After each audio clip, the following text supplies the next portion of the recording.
Я вам сказал, что наши языки родственники, и мы с вами одна семья. Но это проявляется, конечно, не только в языке. Это хорошо вам известная картинка, вы знаете, где она находится, это Стоунхендж, это он же. Это уже Франция, Et это ça, c'est bien la Карнак, France. это камни Карнака, а это Армения. Этот комплекс называется Зорац-Кареш. По возрасту этот комплекс примерно на 2-3 тысячи лет старше Стоунхенджа и Карнака. И здесь располагалась одна из древнейших обсерваторий своего времени. В любом случае мы видим, что люди идут примерно одним и тем же путем, живя в разных странах, говоря на разных языках. Но есть кое-что, чего нет в Британии, во Франции и вообще нет нигде в мире, если мы говорим о вот такой архаичной, древней культуре. Вот о чем я хотел вам пару слов сказать. Это камни, возраст которых от 10 до 15 тысяч лет. Сохранились они только на территории исторической Армении. И вот фрагмент, как находили эти камни, его раскопали, они были в виде рыбы.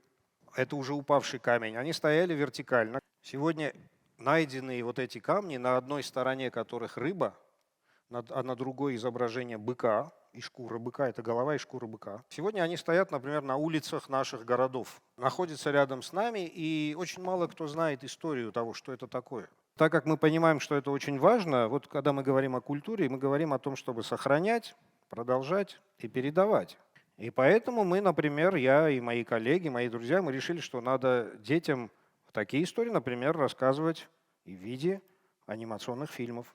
Здесь рассказ идет о том, как давно появилась история с этими камнями. Они назывались, эти камни, вишапы или вишап-камни. И их устанавливали у родников и у рек, там, где шла вода.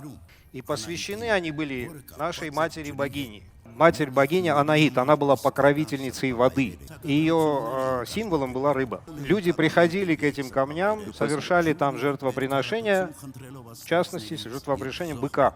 И, как я уже сказал, эти камни существовали только на территории исторической Армении. И они дошли до нас в виде вот таких камней и крестов.